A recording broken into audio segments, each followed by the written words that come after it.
What is up, wrestling fans? Welcome to episode number 447 of the Smark Moment Smack Talk podcast, Hot Tags of the Week, where I'll be giving you a breakdown of some of the current events, rumors, news, gossip, and other things that have happened in the world of professional wrestling over the past few days that I feel like talking about. I'm your host, as always, Tony Mango, and I am once again giving Rob the week off.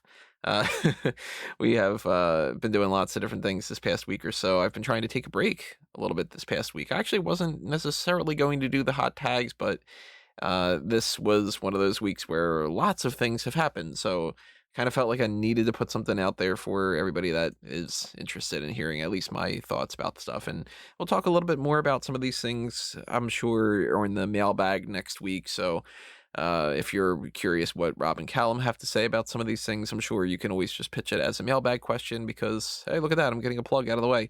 Mailbag is coming up next week, Q3. We haven't done one of these in a couple of months. So if you want to send in your mailbag questions in advance, go ahead and do that. We will be trying to do it live on Wednesday afternoon, probably somewhere between 2 and 3 p.m. Eastern. And I'm not entirely sure all the little details that go along with that, but by all means, when the mailbag happens, that's when you guys can pitch your questions and we can give you some answers for things and you can pick our brains about things. So anything that I talk about here, anything we missed over the past week or so, anything that pops up after this point, just, send us a question and we'll try to break that down in some capacity. But I'm going to do my best to kind of give you my thoughts at the very least from these topics and not try to go super, super deep in detail for some of them because some of them are just depressing topics and just frustrating things to talk about and stuff like that. So keep that in mind as well. But, we need to talk about some of these things. So that's what I'm doing here. And that's what your part is in the comment section below. So by all means, if you're listening to this on a podcast platform that does not have some kind of a comment section on it, like Spotify, Stitcher, iTunes, whatever it is, then hop on over to one that does.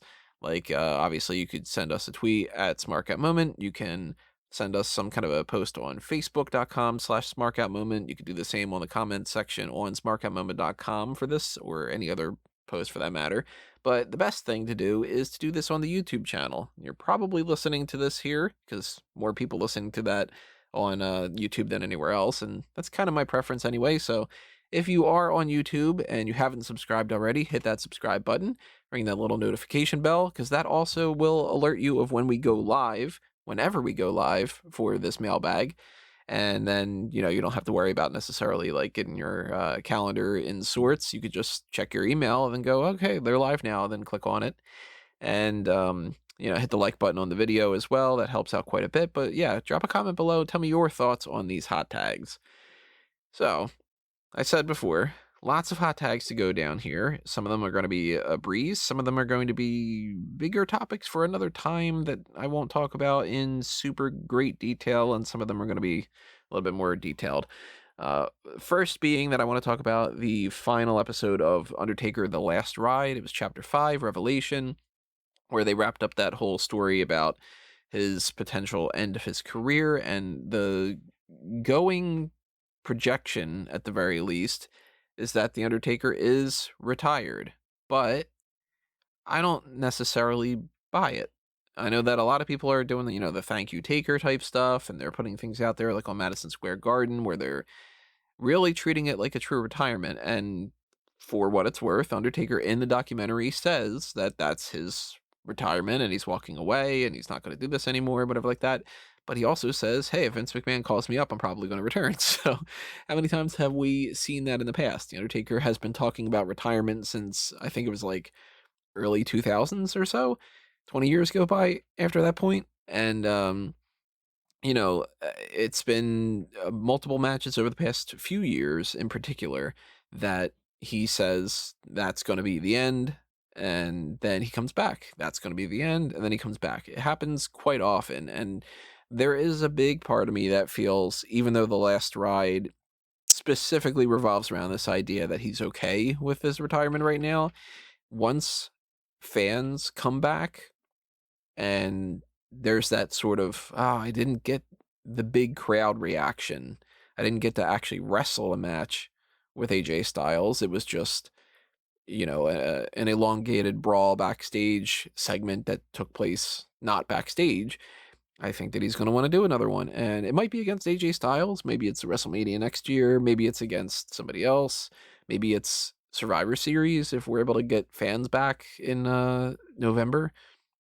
I don't know. Survivor Series is something to think about, though, because that is his full 30-year, uh, full circle from his career since he made his debut, at least in WWE. It's been more years before that, but his debut was Survivor Series 1990. So 30 years is going to be Survivor Series 2020, and that seems to be an even better way to kind of close the book or something. So I don't buy it 100%, but just in case that ends up being the end of this.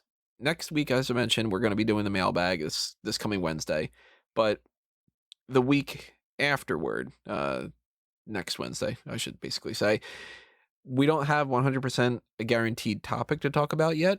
And of course, things can pop up and things may change and stuff like that. But I'm thinking more than likely we'll probably do some kind of an Undertaker at retrospective, maybe superstar scores, maybe one more match. So what do you think? What would you like to see? Would you rather us do one or the other? And, if you got any preferences or anything like that, then drop it in the comments below. Let me know.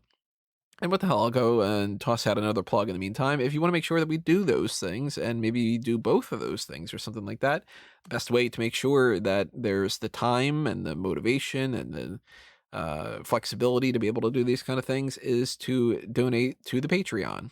Patreon.com/SmarkOutMoment. And for that matter, Patreon.com/Fanboys Anonymous as well.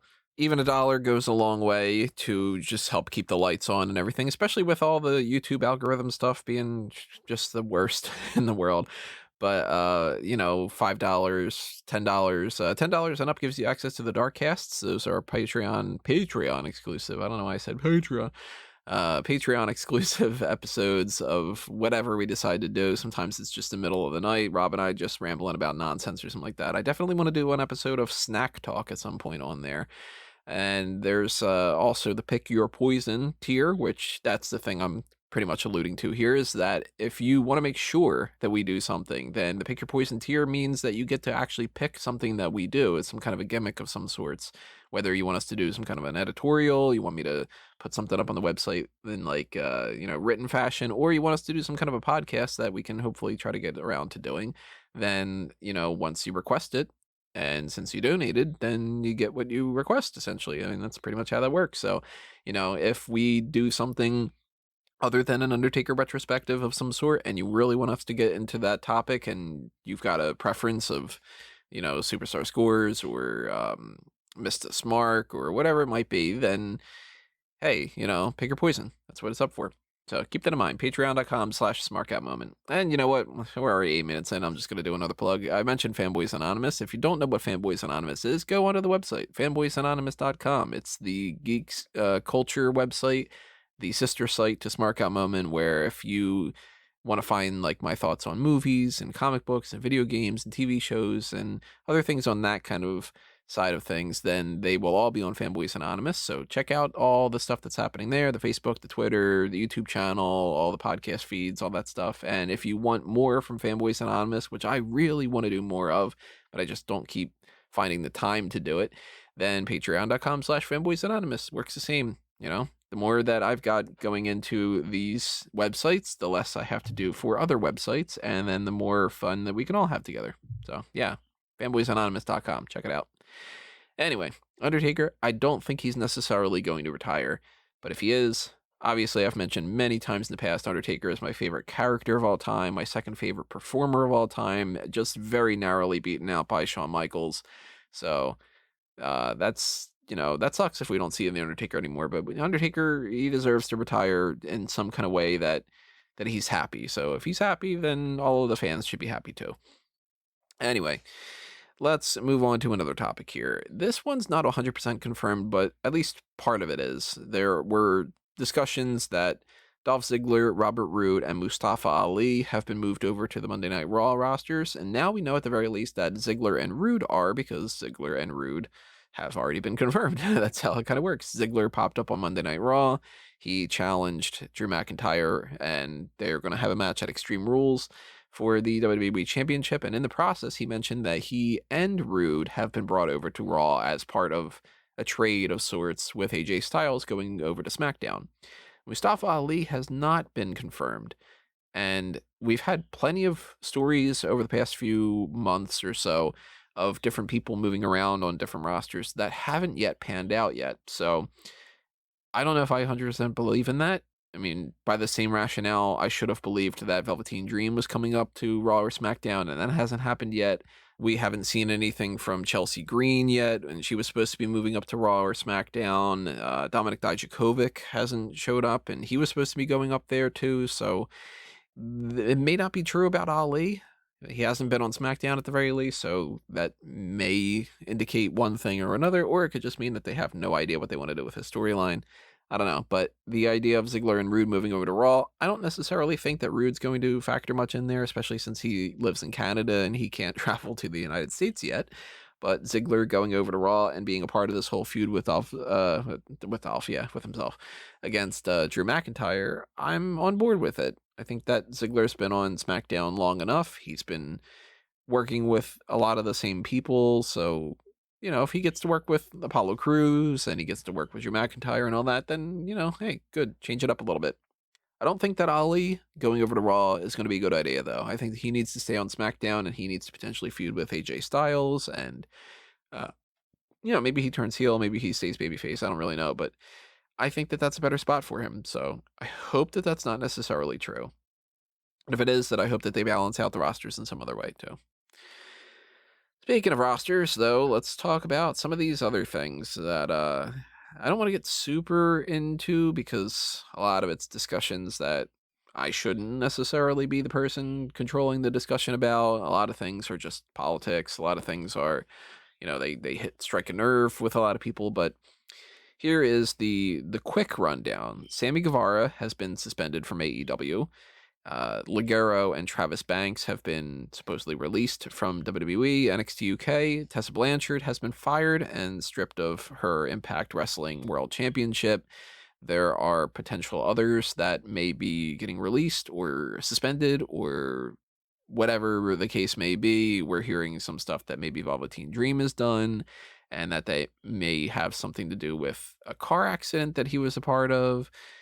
But it might not. It might be something with the whole speaking out movement. Mike Elgin has been, I think, released or so. I don't really follow a whole lot of Impact and ROH and a lot of those kind of things. So forgive me. I don't really keep up to speed with, David Starr and so on and so forth. But I mentioned this before, the speaking out hashtag and all the allegations and stuff that has been happening throughout the wrestling industry, because obviously huge deals. People should feel comfortable enough to be able to talk about these things and not feel hounded, and bad people should get punished and good people shouldn't be accused of things that they didn't do. And there's all the gray areas that are like that. But I haven't heard anything. I don't know for sure. I haven't really done a super deep dive, to be perfectly honest, about some of the things like, is AEW going to respond about Justin Roberts? Is anybody else on the AEW side of things problematic? Is anybody in WWE being hushed or something like that? I'm sure there are plenty more stories that haven't been told. I'm sure there are plenty of stories that have been told that have been shushed.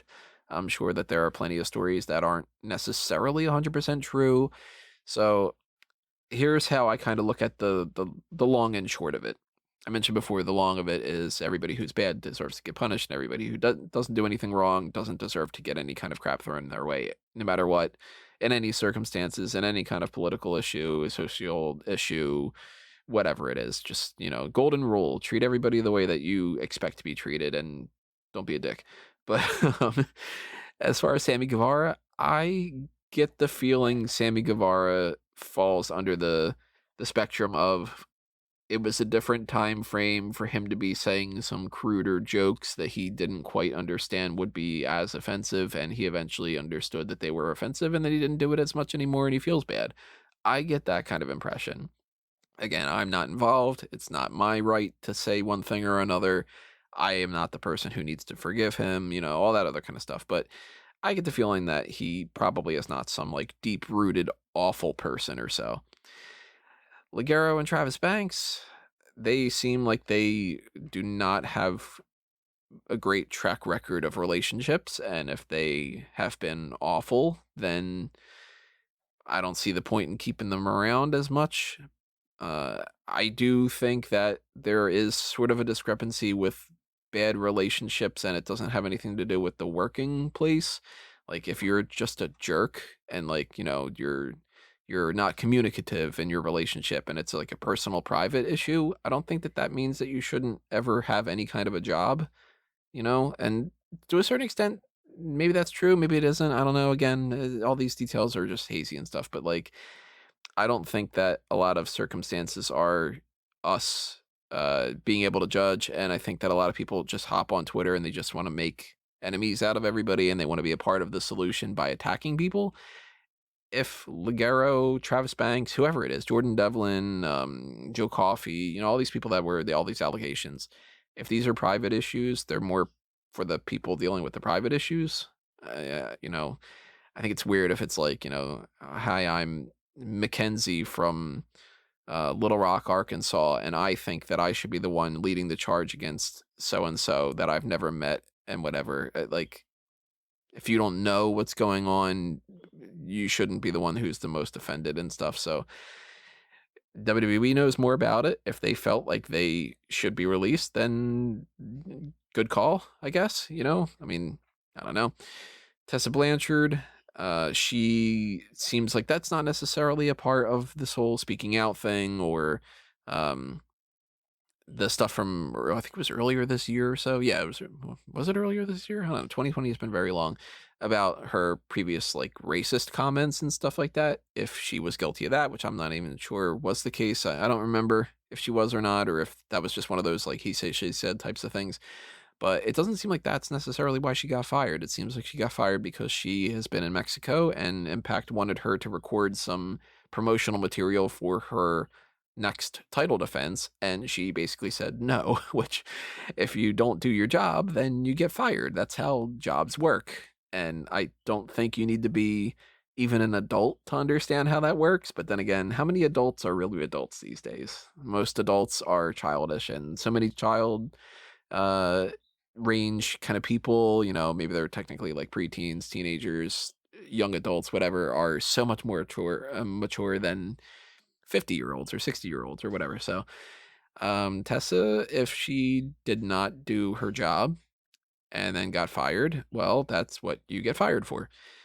Being stripped of the Impact World Championship means that probably wasn't the best decision to push along with that, right? Because they didn't really get much out of that idea. Like, let's ignore the potential racism allegations and really put the championship on her, and then nothing really happens, and then we have to fire her and take the belt off of her. So some feelers potentially that she may be going to AEW, some that she may be going to WWE, some that she may be going to ROH, some that she may be going to New Japan, some that she has nothing at all going on right now. Who the hell knows how this is going to all work out? But to me, if she didn't get a job in NXT because of some kind of backstage issues and she went to Impact and she had backstage issues, then I don't understand why she would go to WWE now. I don't think that they would really want to bring her on board during this whole let's fire as many people as we can. Let's try to weed out all the problematic people, which I'm sure that there's plenty of people in WWE that will not see any kind of repercussions to being bad. But, that's a different story when it comes to talent versus other things. But yeah, it's a situation where plenty of people are going in different directions, and between the COVID stuff and the um, Black Lives Matter type stuff and speaking out stuff and just money and the wrestling business is all like it's like a hurricane this year. It's very strange. And I got a feeling that we're going to look back on 2020 in 1 year, 2 years, 10 years, whatever it is. And we're going to go, wow, that ripped this to shreds. And who knows all the positive and negative repercussions that are going to come out of this. But hopefully it's the eye of the storm. And then when everything works all out, that it'll be all positives, weeding out the bad, setting up better futures for the good. That's how I kind of hope that everything works out. As far as weeding out the bad and hoping out for the good and stuff like that, WWE Backstage has been canceled. And they are not 100% saying it's totally canceled. They're basically saying we don't want to do any more shows, which that's kind of how canceling works.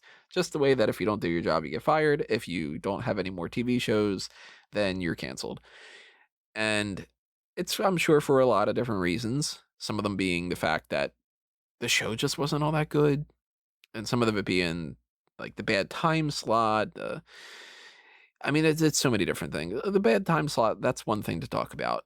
Who is going to tune in to a WWE recap talk show at 11 o'clock on Tuesday nights, especially whenever there was some kind of like a baseball game or a basketball game, or I think it was mostly basketball, I don't remember for sure, but there would be a game of some sort and it would bump it. So then it might show up at midnight. And if you're recording the show, like I tried to do, then you record 20 minutes worth of a basketball game and you miss the last 20 minutes of WWE Backstage because for some reason, even in 2020, we still can't get our DVRs to really sync up correctly like that. Nobody's going to want to watch that. It didn't offer anything new.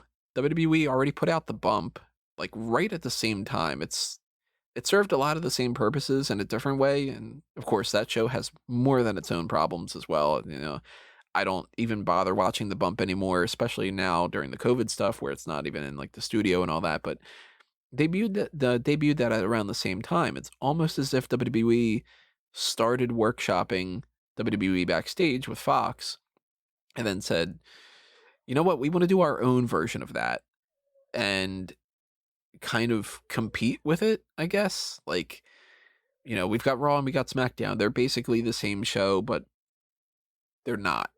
And we've got uh, NXT and NXT UK and 205 Live, and they're some of them like crossover types of things. And we've got Main Event and Superstars at one point. They had both of those, so it was like they almost try to do like double the amount and then see what works and then kind of combine them. So I really feel like the bump was WWE's response to WWE Backstage. And in some ways they valued that over it, which I don't blame them for either, because, you know, when you have control over your own product, then you can dictate what you want to happen there. Backstage is better than the bump in some ways. The bump is better than Backstage in some ways. And both shows from the very start, I felt don't need to exist.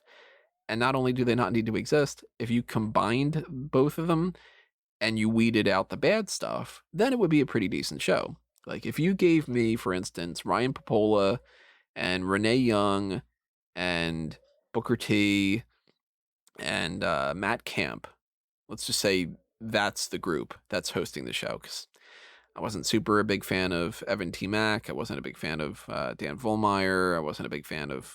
I like Renee better than Kayla. Well, in some ways, you know, they're kind of. Kayla's better than Renee in some ways too. You know, you mix up the hosts a little bit. You throw in people like Christian and CM Punk and Paige and, you know, anybody as like a guest here and there. Xavier Woods, Ember Moon, like they had some fun stuff going on like that. But I personally hated the promo school stuff, just as I don't like how the bump is a little bit too much like we're all hanging out and we're all doing our own Good Morning America type of thing. Like it's just not for me. So the idea of Backstage being canceled makes perfect sense to me. They've been just doing these Zoom type shows, and those are not engaging in the slightest bit. I mean, I've watched plenty of wrestling stuff. I've been doing this for years. I've been a fan since I was a little kid, but there's only so much that you can take with this kind of stuff. And after like 11, 13, 14, 15, whatever, how many hours per wrestling per week, and then all the WWE Network specials and all the stuff on YouTube and everything like that, I just get sick and tired of it. Like, I don't want to watch 50 hours worth of wrestling stuff each week, especially when a lot of it is just people talking about it. I run my own podcast. I talk about wrestling. Do I want to listen to other people talk about it? I got enough of it. I already stopped listening to After the Bell. I already stopped listening to the New Day podcast. I'm not going to check out Alexa Bliss's podcast. I'm not going to check out Corey Graves and Carmella's podcast. You got to shut it off at some point. And, I'm not going to miss WWE Backstage.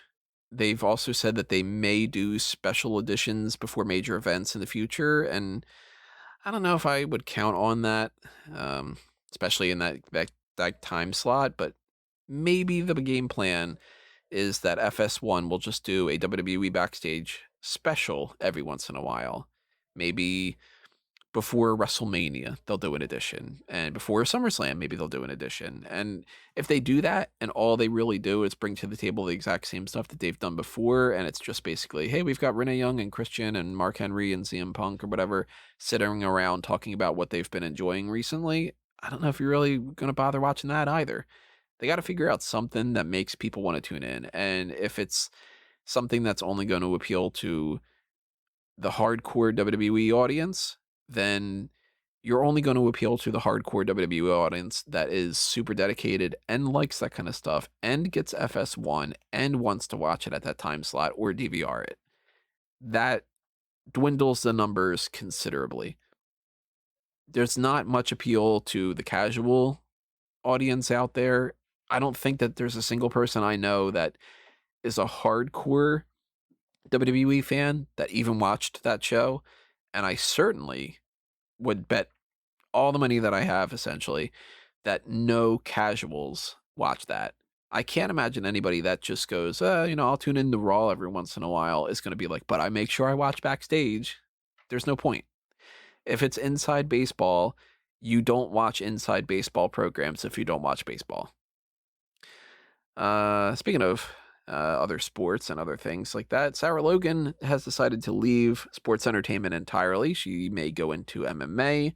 She is doing stuff with her Wild and Free TV, social media stuff, and seems like she's going to try to go more into what Shawn Michaels did, where it's like hunting programs and like outdoorsy type stuff. And you know what? If she would rather do that and get outside of the pro wrestling business, maybe that's the right time for her to do that. She did lose her job with WWE earlier this year. Her husband, Eric of the Viking Raiders, is still wrestling. And I mean, by all means, it doesn't mean that he needs to stop.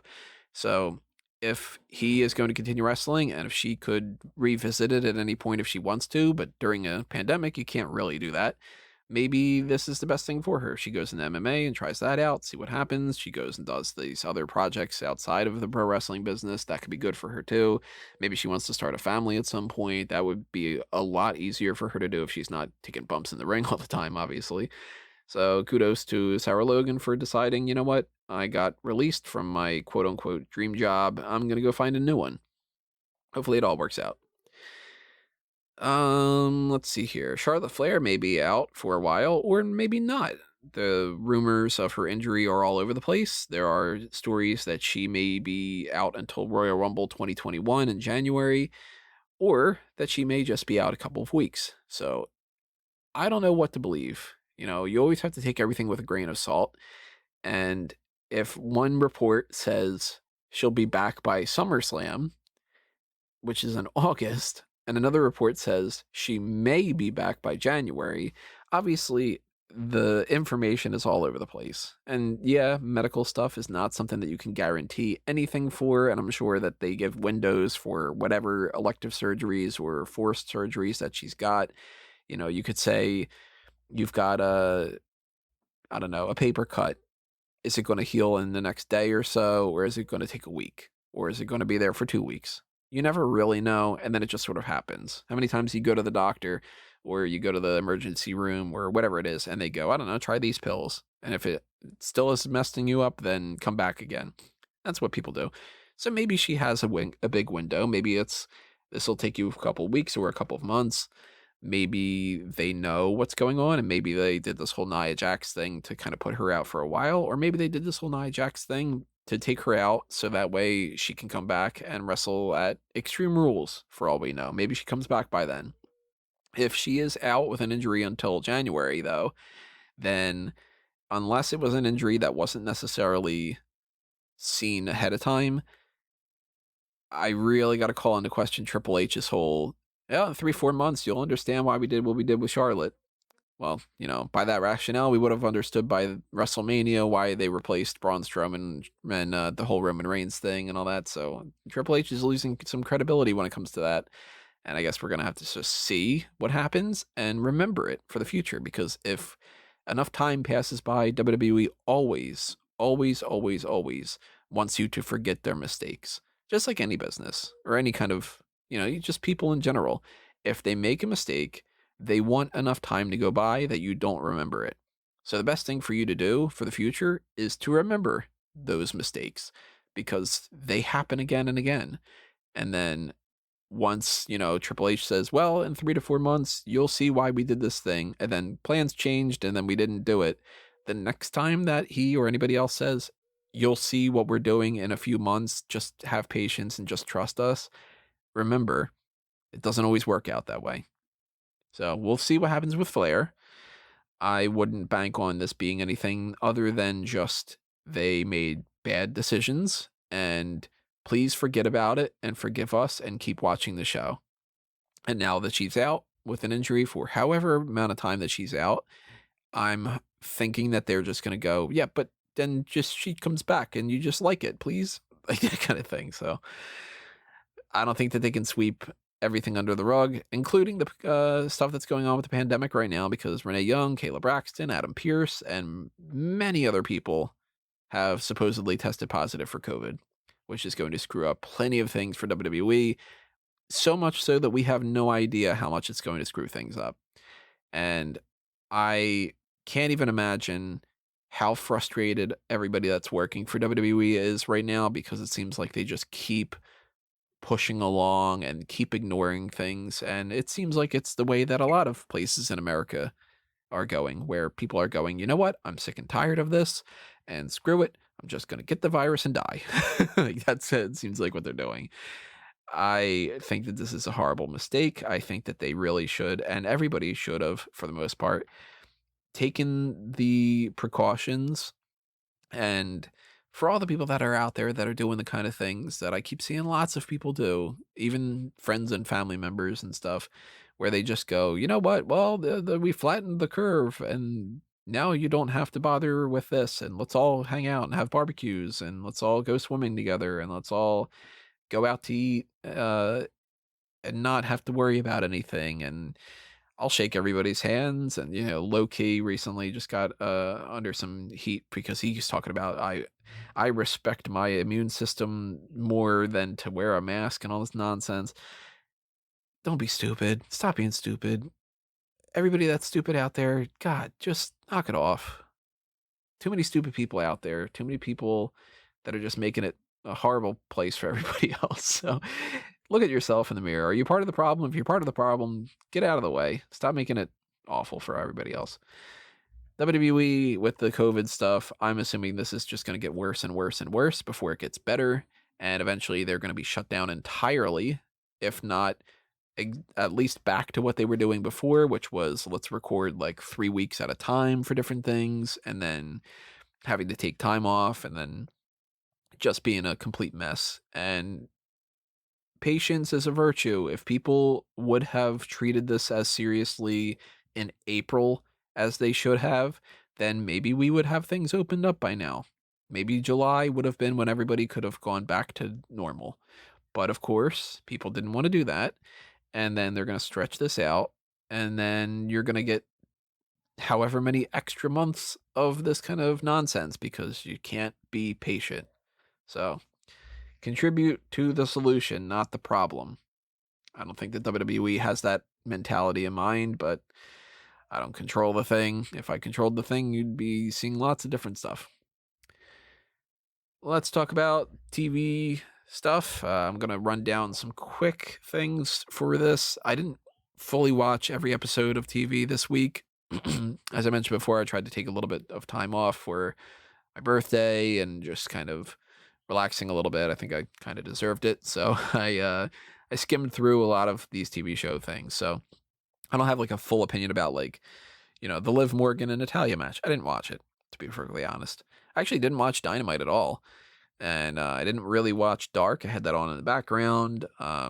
Monday Night Raw, I skipped through. I watched the full 3 hours over the course of about like 45 minutes or so. I mentioned the Ziggler and McIntyre thing. That's kind of neat. I am not digging the whole Charlotte Flair and Nia Jax stuff. Street Profits retain over the Viking Raiders. And it seems like we're going with Garza and Andrade, which is just repeating the same thing we've seen before. Kira Tozawa was the new 24/7 champion. Neat.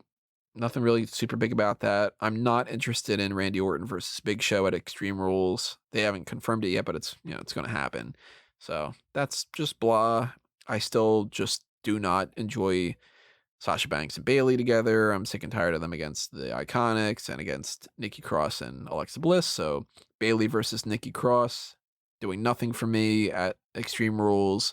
Sasha Banks against Asuka, I really don't understand necessarily why they're doing that, but I'm hoping, and we'll talk about this when we get to know our predictions, I'm hoping the game plan, this is the most logical thing, and if they don't do it, I'm going to really question why they are so illogical.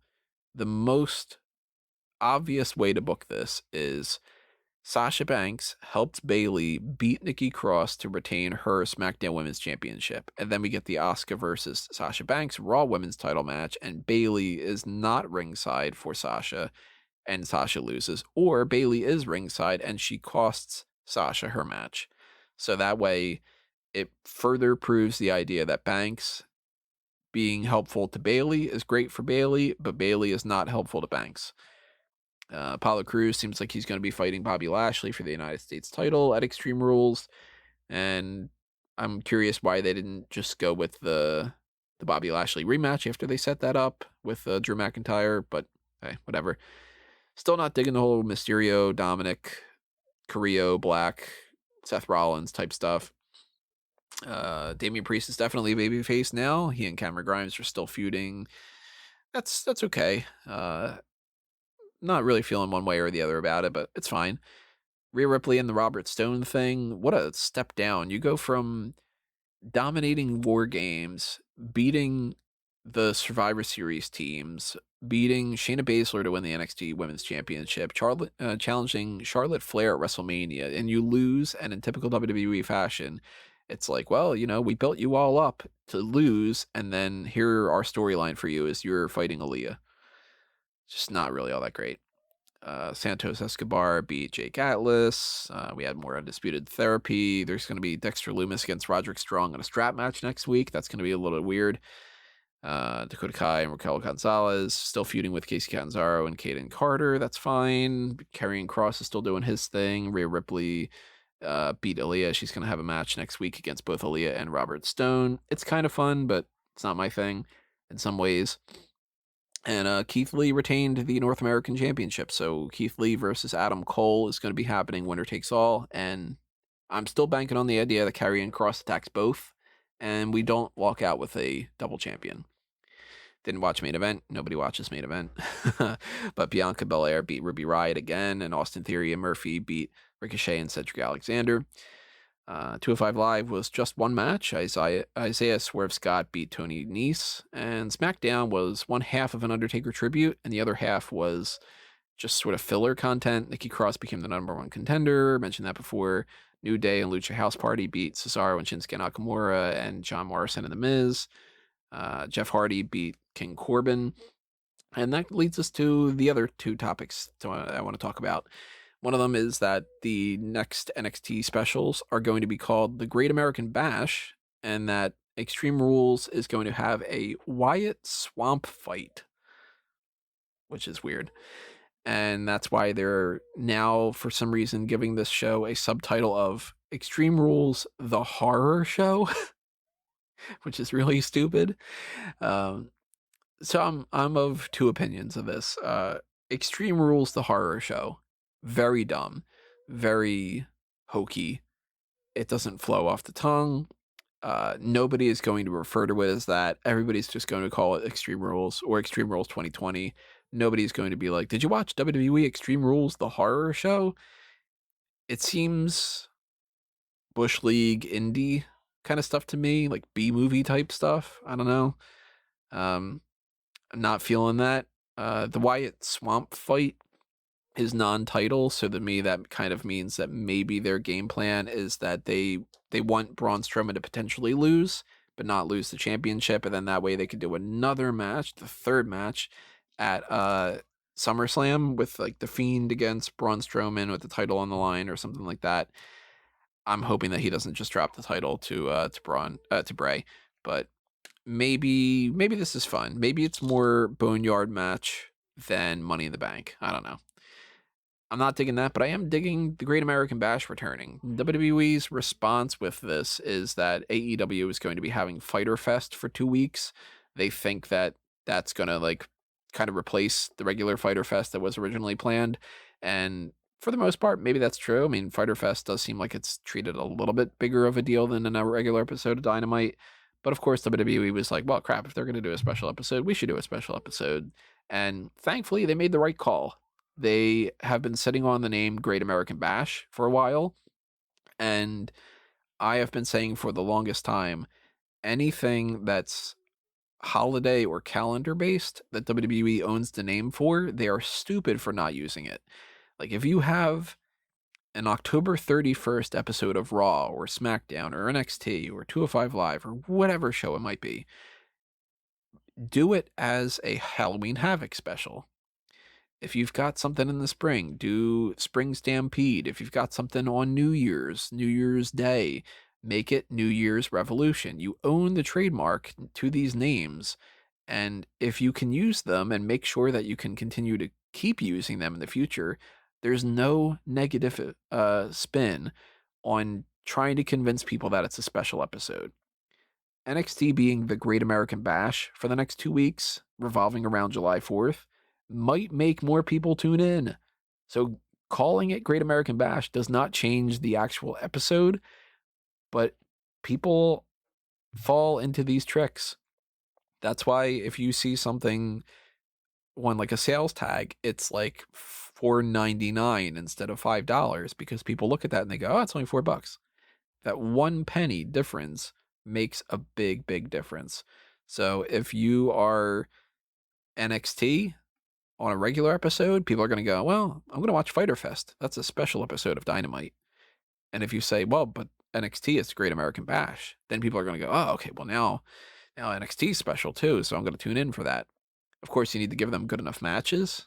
And for the most part, they're doing that. It's going to be Sasha Banks against Io Shirai. It's going to be the Adam Cole versus Keith Lee match. It's going to be a strap match. It's going to be a fatal 4-way number 1 contenders match, so on and so forth. So they are doing what they should be doing. Very smart.